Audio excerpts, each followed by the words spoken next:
ಬಾಂಗ್ಲಾದೇಶ ವಿಮೋಚನೆಗಾಗಿ ಭಾರತ ಮತ್ತು ಪಾಕಿಸ್ತಾನಗಳ ನಡುವೆ ನಡೆದ ಸಮರದಲ್ಲಿ ಭಾರತ ವಿಜಯದ ಪತಾಕೆ ಹಾರಿಸಿ 48 ವರ್ಷ ಕಳೆದಿದೆ.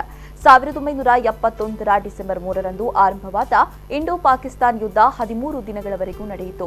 ಬಳಿಕ ಭಾರತೀಯ ಸೇನೆಯ ಪ್ರಾಬಲ್ಯಕ್ಕೆ ಸೋತ ಪಾಕಿಸ್ತಾನ ಭಾರತ ಮತ್ತು ಬಾಂಗ್ಲಾದೇಶಕ್ಕೆ ಶರಣಾಯಿತು. ಡಿಸೆಂಬರ್ 16ರಂದು ವಿಜಯ ದಿವಸ ಆಚರಣೆಯನ್ನ ದೇಶದಾದ್ಯಂತ ಮಾಡಲಾಗ್ತಾ ಇದೆ. ಕರ್ನಾಟಕ ರಾಜ್ಯ ಕೋಸ್ಟ್ ಗಾರ್ಡ್ ವತಿಯಿಂದಲೂ ವಿಜಯ ದಿವಸ್ ಆಚರಣೆ ಮಾಡಲಾಯಿತು.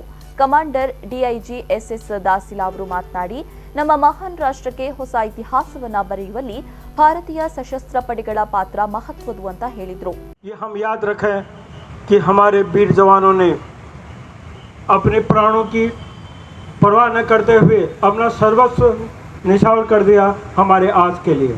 वो जज्बा कुछ और ही होता होगा जो अपने मातृभूमि को छोड़ करके दूसरे मातृभूमि के लिए, उसकी आज़ादी के लिए, उसके स्वतंत्रता के लिए अपने प्राणों की आहुति दें. इस चीज़ को आप याद रखें. प्राणों से ज़्यादा प्रिय कुछ नहीं होता, मगर प्राणों से ज़्यादा प्रिय वो होता है जिसके लिए प्राण दिया जाए. वह है मातृभूमि. मातृभूमि आहुति मांगती है, चाहे हमारी हो या दूसरे की. ये एक वर्दी ही एक जज्बा होता है, एक कर्म होता है जो देखता नहीं वो मातृभूमि मेरी है या किसकी है.